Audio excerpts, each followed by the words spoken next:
It's not much further now. The path seems well kept. Do you and the villagers often come this way? Only me. Once every new moon without fail. It is my duty both as village elder and Walyus's descendant. But surely no one blames you for what happened. Why should you bear the responsibility alone? You misunderstand. I do it because I want to. To show him that he isn't alone, and that there are still some of us who would see an end to his suffering. Suffering you will soon witness with your own eyes.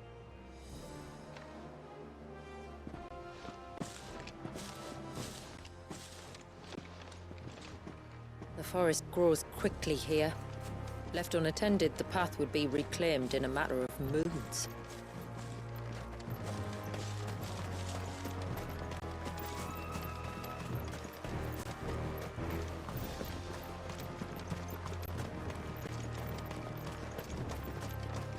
Does the light point the way to the child? It does indeed.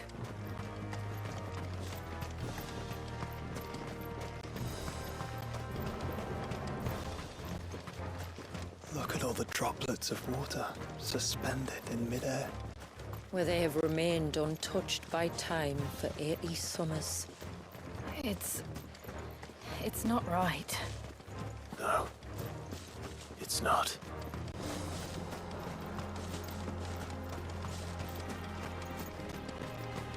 There. Up ahead.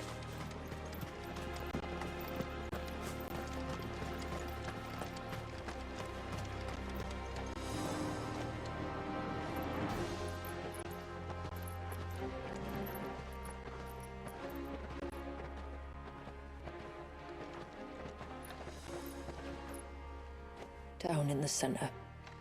Follow me.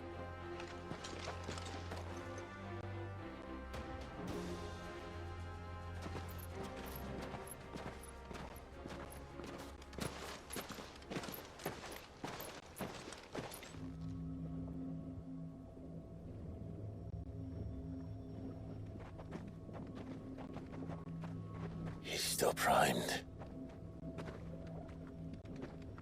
I'll never forget my first priming. The fear. And I was old enough to understand what was happening.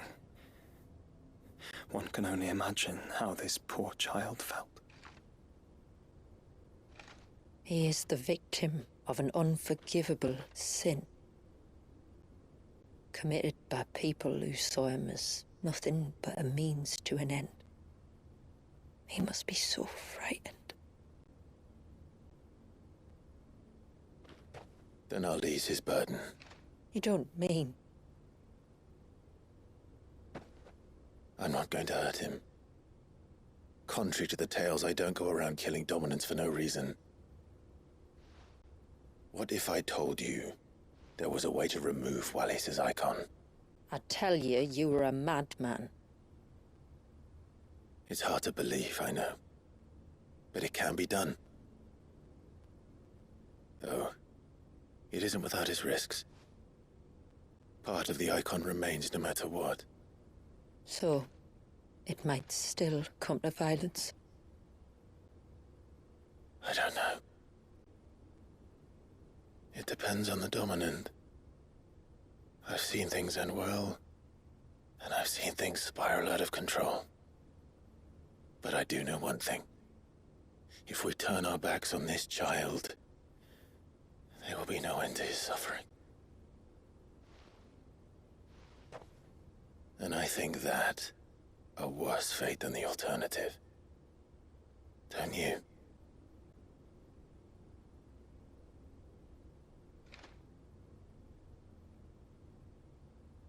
Very well. Do what you must. And whatever happens, I will own the consequences.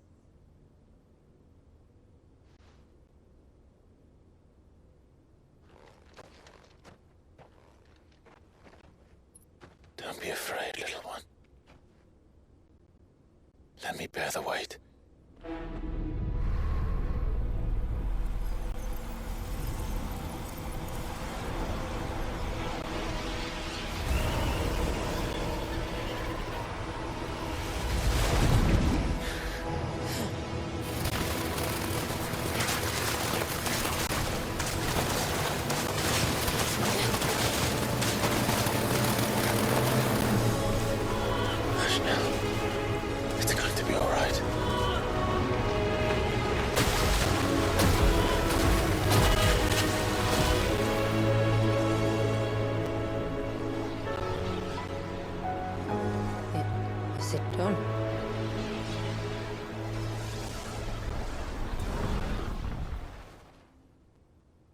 think so. I can feel the icon inside me. But something's wrong.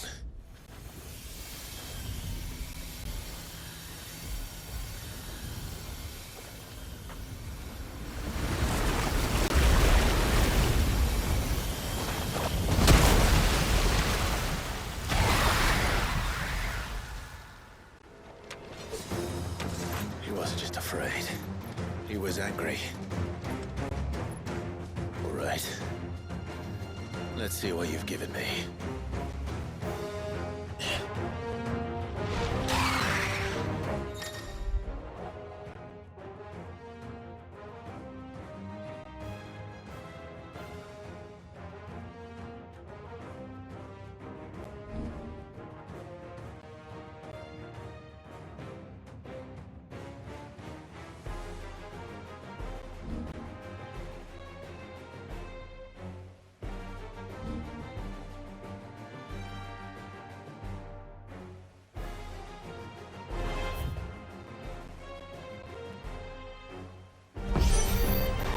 Leviathan!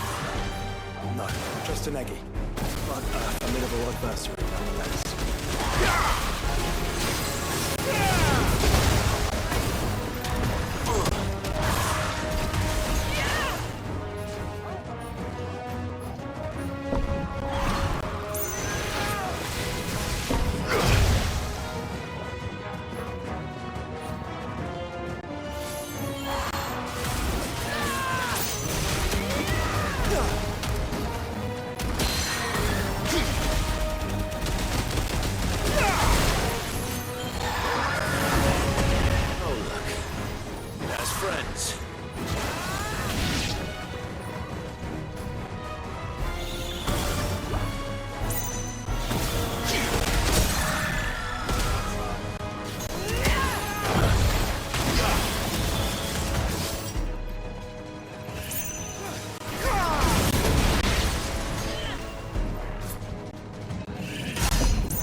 Is everyone all right?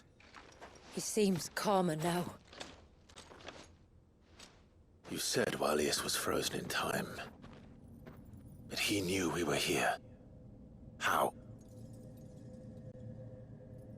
I don't know. He's never reacted to anything or anyone. Until now. The child has been bound for nigh on a century. If he has been conscious from the first, we must remove the seal at once. It's not that simple. I wish it were, but... there's more to this tale. It would be better if I explained back at the village. I see.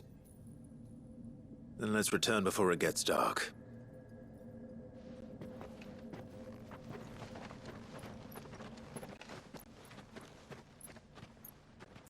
I'm sorry, Walius. I will make this right.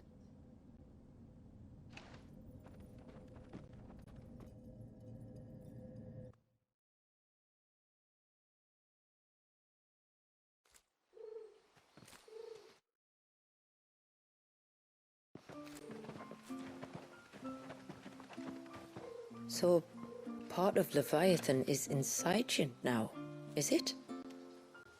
Does it hurt? No. Not anymore, anyway. Good. Because I still have need of your strength. If you want to know the rest, we should head to the Witten Hall. Of course.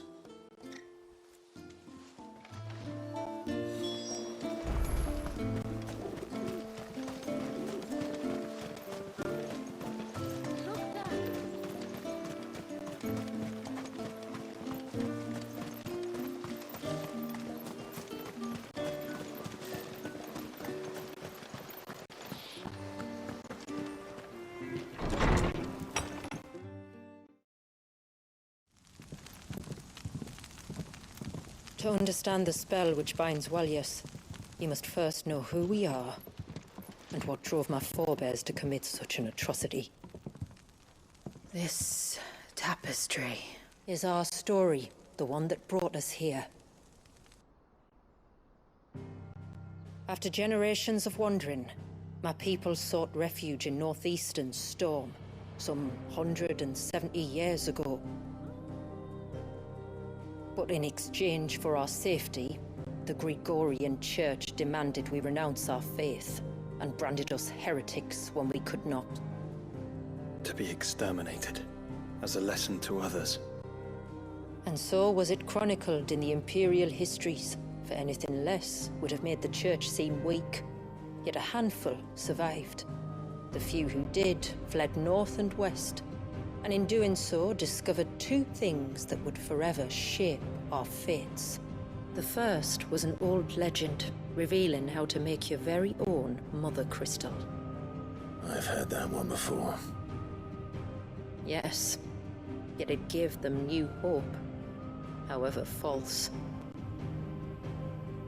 Our ancestors convinced themselves that they could recreate the divine if they could only find a strong enough heart. A living being capable of channeling torrents of ether.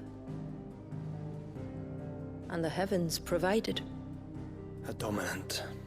Well, yes. They'd stumbled across a nostrum in an ancient ruin, which they believed could provoke a sudden outpouring of a creature's ether. They meant to enrage his icon. Leviathan would have destroyed everything, had our people not made their second important discovery. A means to stop time itself. Where did they find that? The Northerners had no such magics, or they would have used them. When our ancestors first arrived, the land was uninhabited, save for an old witch who lived on the highest peak. Her body had been consumed by the curse, a cruel payment for her long years of service to the Northern Thanes. So desperate were they to prevent the fall of Drake's Eye, they'd forced her to devise a spell to stop time. But Drake's Eye did fall. It did. When she finally perfected the necessary magics, it was already too late. As punishment for her failure, the Thanes exiled her to this forsaken place to live out the few days she had left. Knowing her suffering, our ancestors cared for her as best they could, and in return, she gifted them her spell. That even though she should die, her legacy might live on.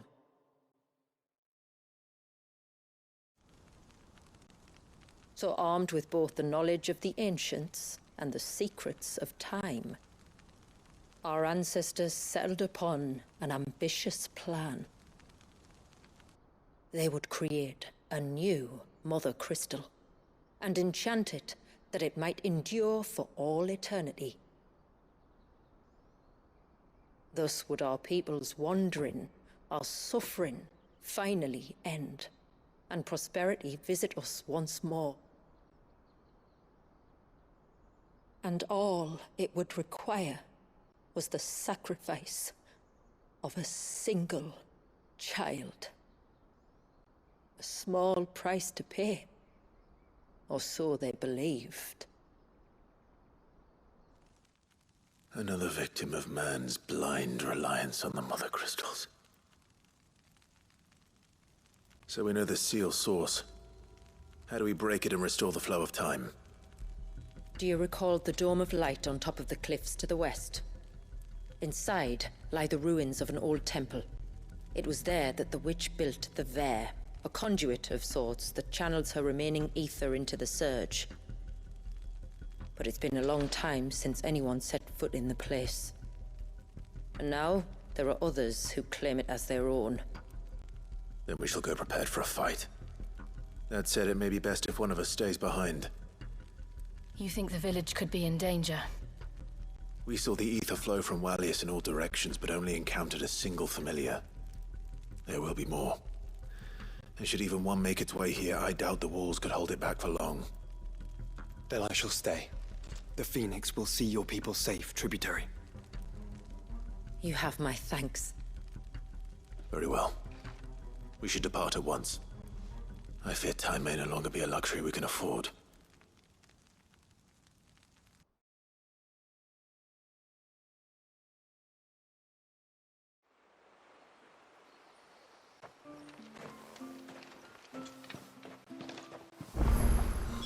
The Vare is not easy to find. We must first head north, and then west, deeper into the forest. No sign of the child.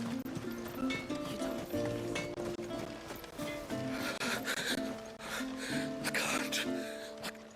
Just try to breathe. That's it. Is everything all right? Ah, you're the outsider. I'm Fannet, healer by trade. And this is Talor, one of my patients. He took ill not long after you arrived. Nothing too serious, I hope. I hope so too, but... But This affliction, it's like nothing I've ever seen before. He complains of feeling chilled to the bone, but there's no fever to go with it. And my most powerful antalgic hasn't done a thing to ease the pain in his chest. I'm starting to wonder if his condition might require a different kind of treatment altogether. Shula said that you were here to help us. You couldn't help me, could you? I'd be happy to. If I can. You can, don't worry. All I need you to do is speak to Talor's son, Pavat, over at the forge, and ask if he knows what his father was up to before he came down sick. Something must have caused this, and I want to find out what. The trouble is, Talor's too weak to speak, and I can't leave his side for long. So while you talk to Pavat, I'll pay his wife word a quick visit, just in case she knows anything. All right.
Leave me be.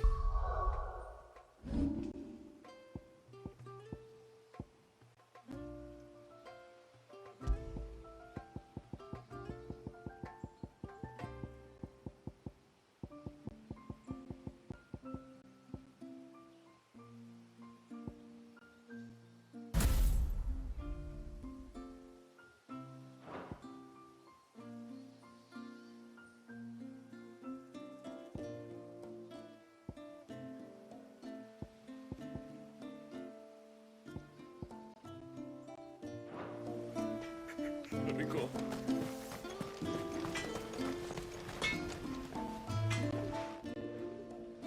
Oh, do you need something? I do, though not from the forge. Fanit asked me to speak with you. She's looking into the cause of your father's illness and wondered if you could shed any light on the matter. I see. Sorry. She shouldn't have dragged you into this. It's no trouble, really. Tell me, did your father do anything out of the ordinary before he fell ill? Not that I know of. But then I hardly see him. He's always out and about, like. Well, at least he was. Suppose he might have been a bit more fidgety than usual, but apart from that... When you say out and about, where does he usually go? Just round the village. Wanders over to Blazier's place most days. He's a fisher who lives on the other side of the fount. They're old friends. Maybe he knows something I don't. Maybe. I'll go and speak with him. No sign of the child. You don't think he's...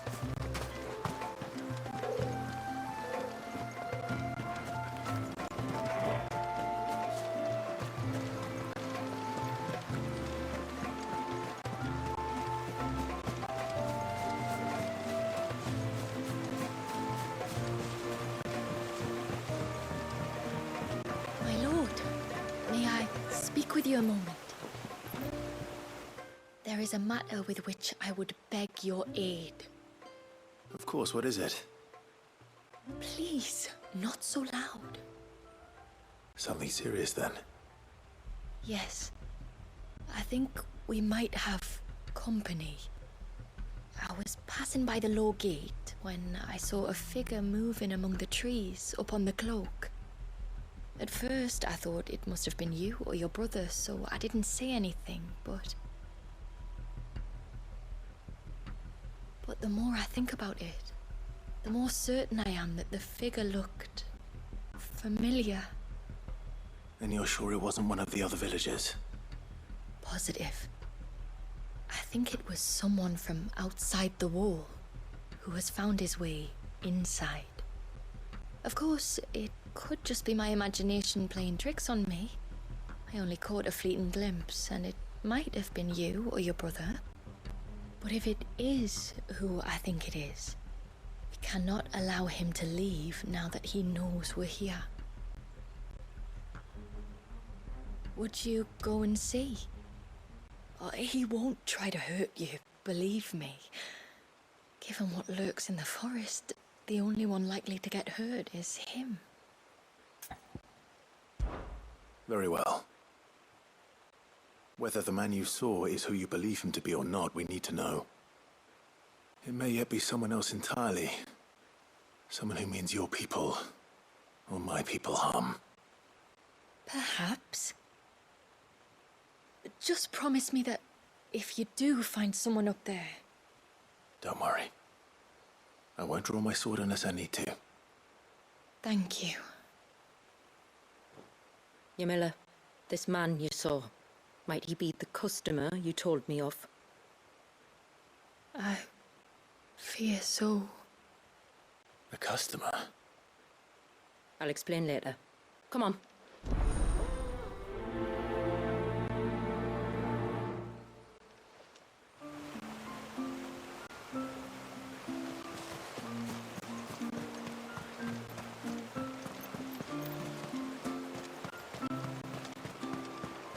If we pick too many of the flowers, there won't be enough.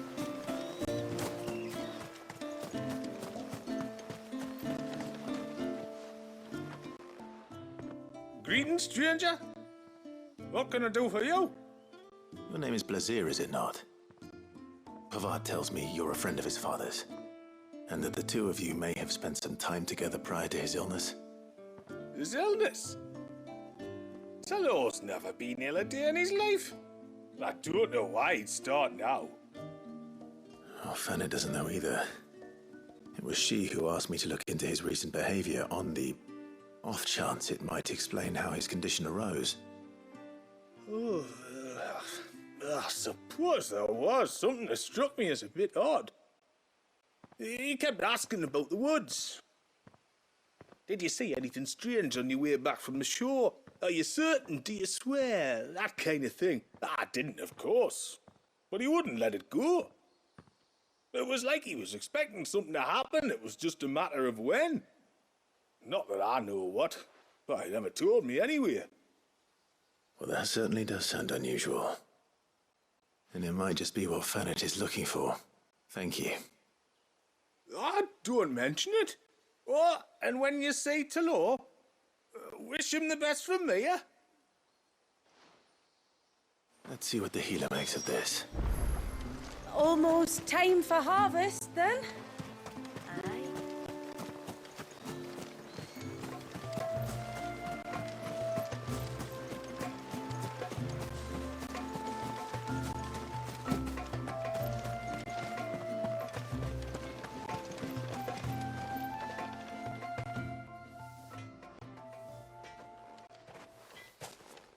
I spoke with Werder, but she couldn't tell me anything.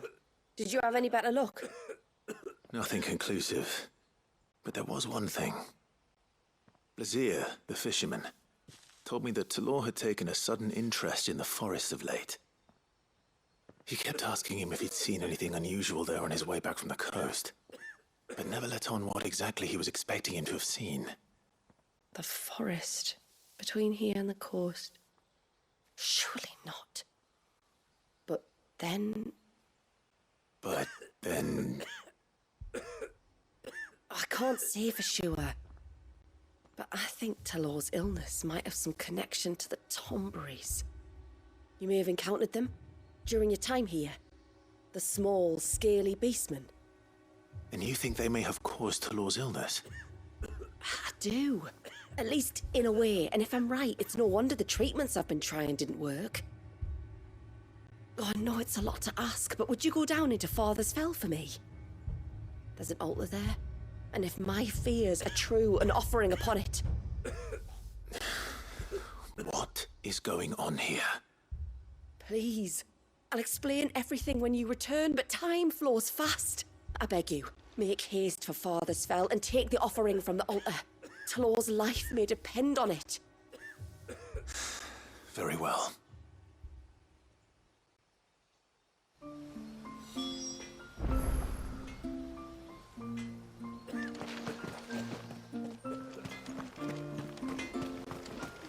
No sign of the child.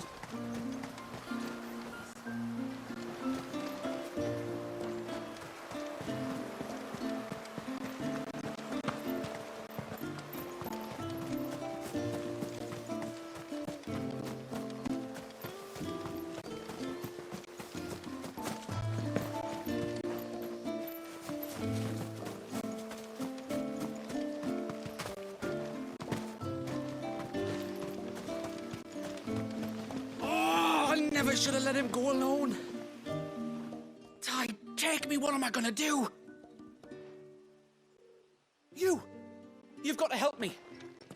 Shula said you were a force to be reckoned with. Are you? Why do you ask? Hey? Oh, sorry. I should explain. My name's Kitav. I'm worried about a friend of mine. He went into the forest and he hasn't come back. Would you help me find him?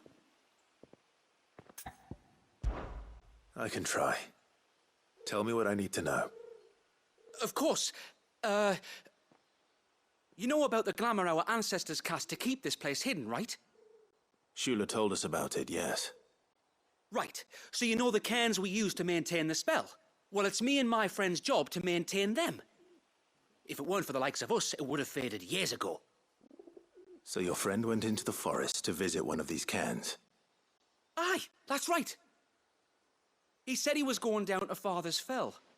There are 2 cairns out that way, one by the banks of the Swift Run, and another near the Winged Wains, the ships in the forest. All right. How will I know this friend of yours? His name's Nassef. He's about my height, but clean-shaven. If you could track him down and see that he's come to no harm, I'd be much obliged. I'll search the village, just in case anyone's seen him, and meet you back here. Very well.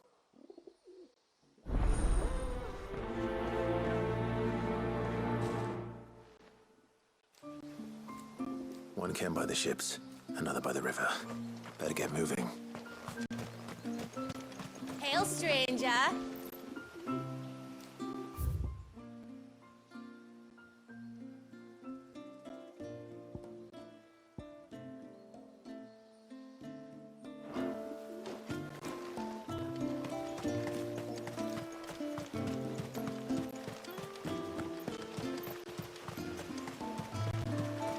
Bastard things.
bottle.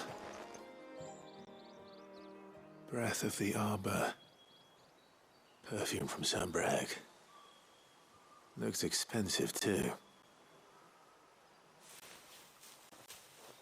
Who's there? Stop!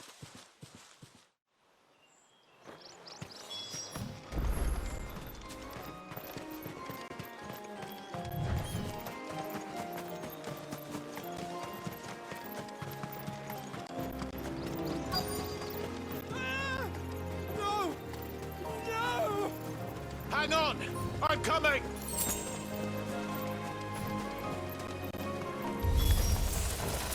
Don't eat me! I'll give you gut rot, I swear!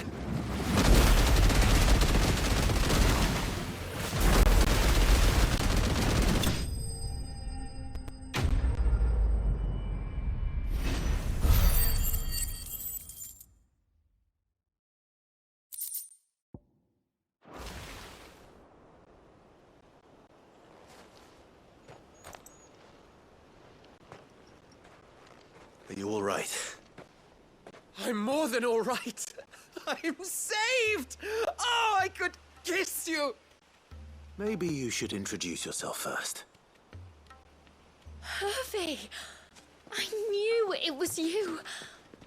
What are you doing here? I came to see you. Oh, my little canary, it's been so long. Thank you for saving him and sparing him. Who is he?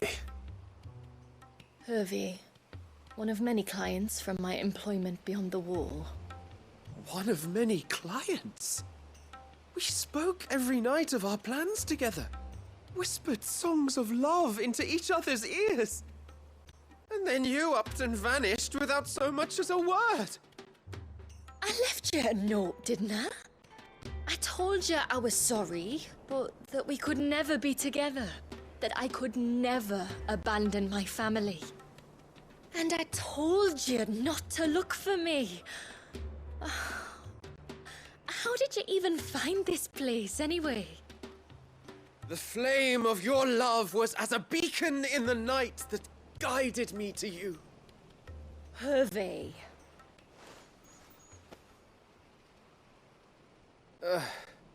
I was walking by the coast near Northreach when I saw a lady who looked like you.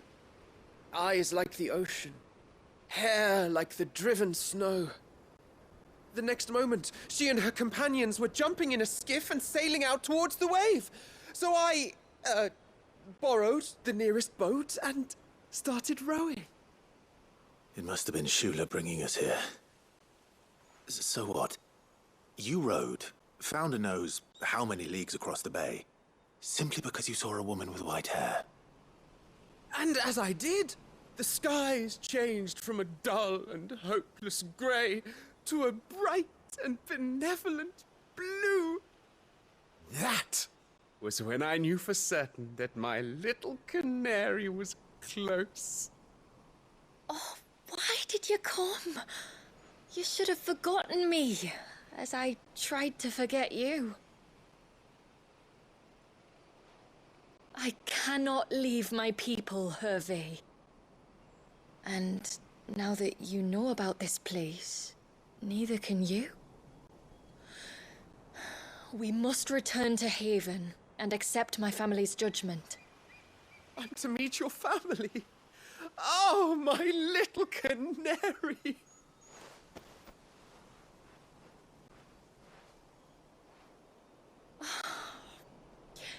Please, come and see me later. You did as I asked, and you must be rewarded for it. But first, follow me, Hervey. To the end of the world and beyond.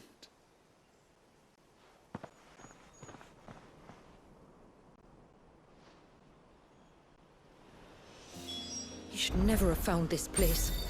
How could I be so careless? Don't blame yourself. I doubt anything could have kept that man away.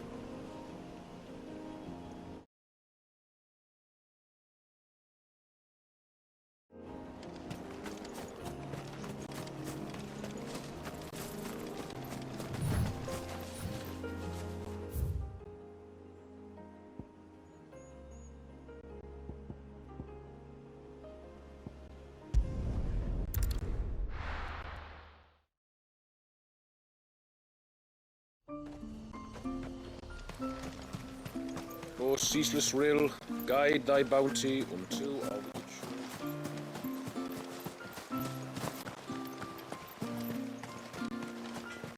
No sign of the child. You don't.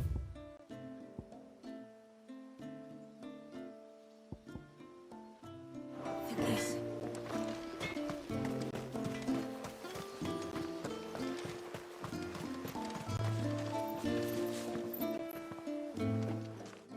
Forgive me.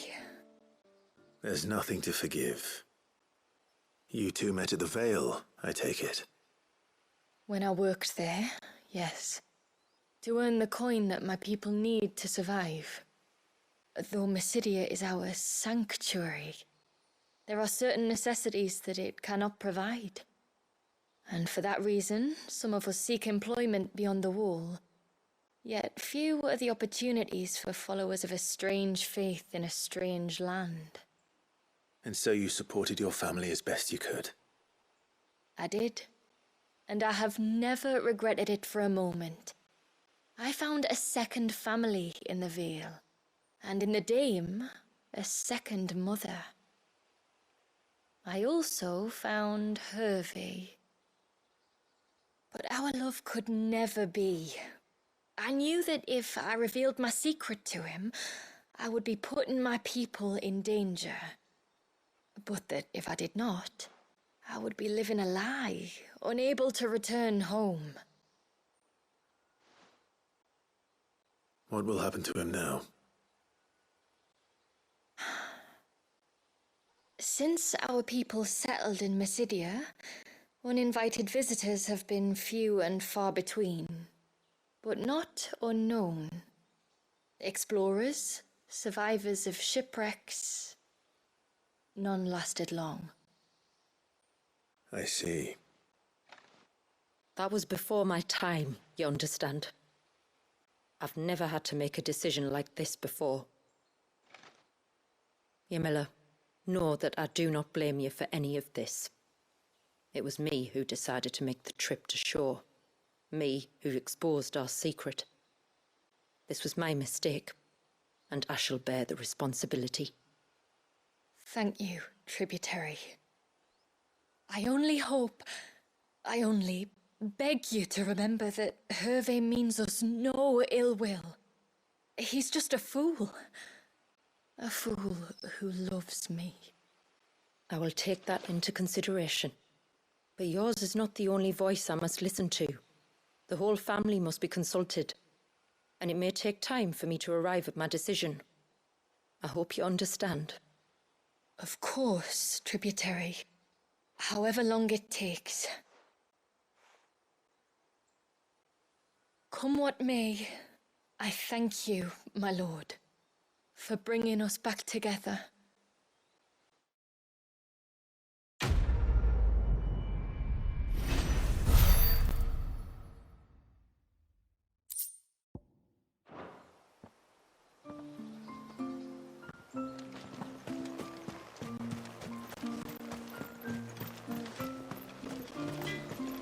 No sign of the child.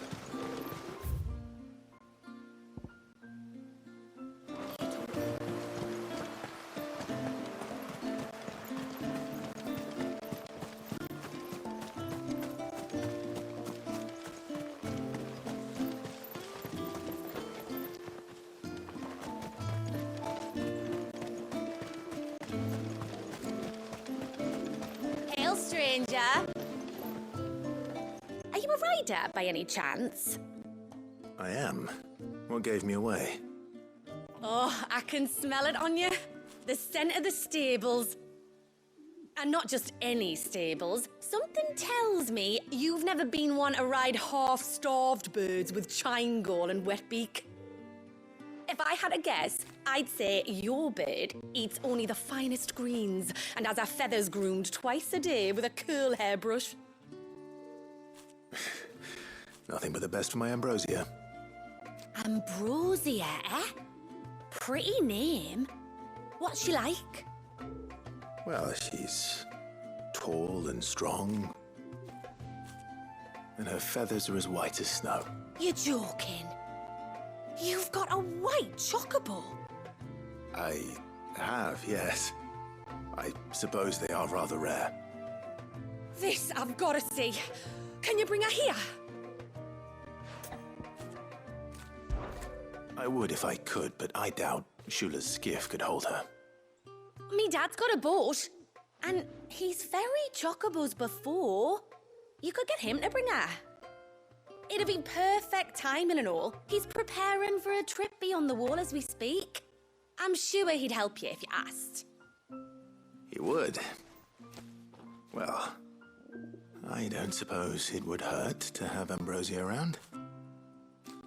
All right then. Where could I find your father? He'll be in the storehouse on the other side of the brook. Tell him Manda sent you.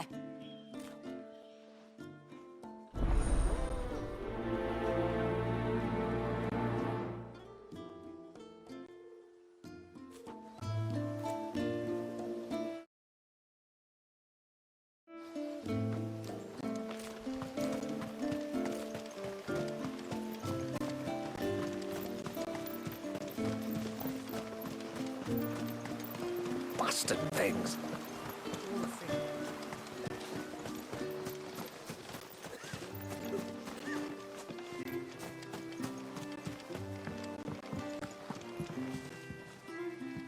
You one of the outsiders, then? I am. Shula invited me. Are you Manda's father? I am. Got you running errands for her already, has she? She's asked to see my chocobo, but I'd need your help and your boat to bring her here. Or you could just say no. Honestly, that girl and her birds, she'll be growing feathers soon enough. Well, truth be told, I didn't take the idea seriously at first. But thinking about it, it would make it easier to get around if I had Ambrosia here. Can you help? Well, if you're sure that's what you want. The tributary says we're to treat you lot as we would each other. So, if you need me to ferry your bird over, then that's what I'll do. Still, they don't take the water easily. I'll need you to bring us a mimic gourd or two to keep her calm on the journey over. And where would I find one of those? Oh, don't ask me. It's been years since I last brought a chocobo across the bay, and I'm told the world's changed a fair bit since then. Where do you usually get your stable supplies from? Well, the man who made Ambrosia's tack lived in Martha's Rest, and if I remember correctly, he traded in chocobo feed too. So I suppose I'll go and ask him. I'll be sailing over to Northreach soon to pick up some supplies. While I do that, you collect your bird and your gourd, and then meet me by the shore. Just don't take too long, all right?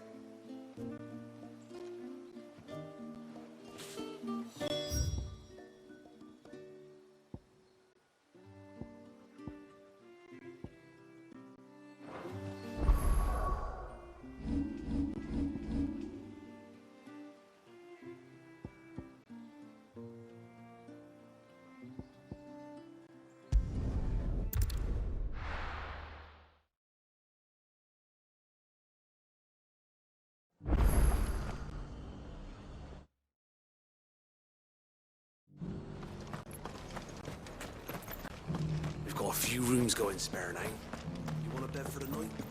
Speak to Martha. I remember you. You're the one who saved Whiteheart. How's the old girl doing? She's very well. Thank you. Oh, don't thank me. You're the one who saved her. Anyway, what brings you to the rest today? I was hoping to purchase a mimit gourd. And I thought you might be able to tell me where I could find one. Oh, reckon I could do better than that. Just so happens, I've got a whole carload of the blasted things. Not a buyer in sight. Really? Aye, you'd be doing me a favor taking a few off my hands before they turn to mush. But just be on the lookout for wild birds, eh? Don't want them chasing after you like they did me. I will. And thank you. Oh, you're very welcome. Any friend of Whiteheart is a friend of mine. And in times like these, friends have got to stick together. We certainly do. Northreach, then. Wouldn't want to keep Anders' father waiting.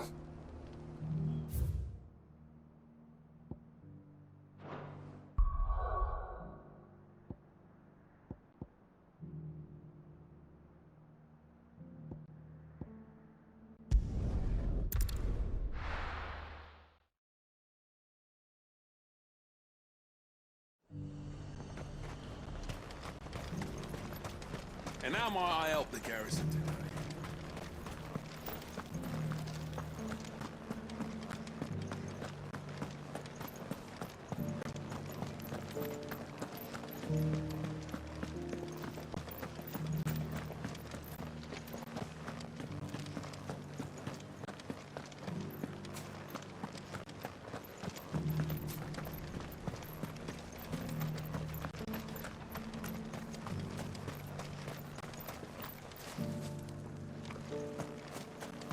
Those things didn't fight like men.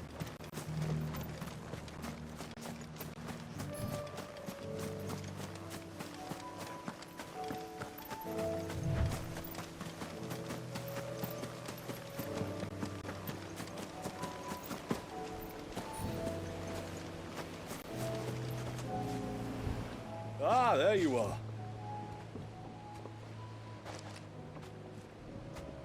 And this must be Ambrosia, was it? Oh, she's a real beauty, isn't she? I have the mimic or two. Here.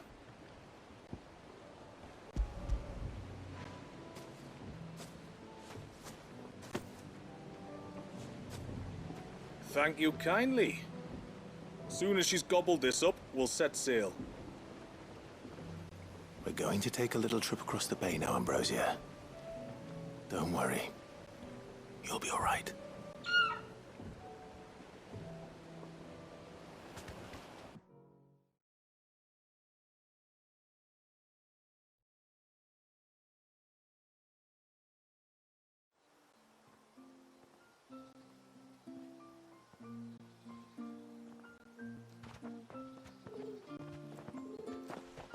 Well, we made it.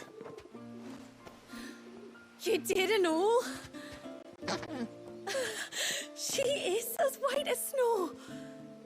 You're beautiful, aren't you, girl? Brave, too. She was calm as you like on the journey over. The mimic gourd will have played its part, of course, but passing through the walls enough to spook most birds even then. Not this one, though. Ambrosia's been through a lot. I doubt there's much that could unnerve her now. Not with a beloved master by her side. No. It's you who looks after me, isn't it, girl? Anyway, thanks for bringing her here. I hope I can breed a bird like her someday. And if you and Ambrosia need ferrying back to Northreach, you only need say the word. Thank you. But I think we might explore Mysidia together. What do you say, Ambrosia?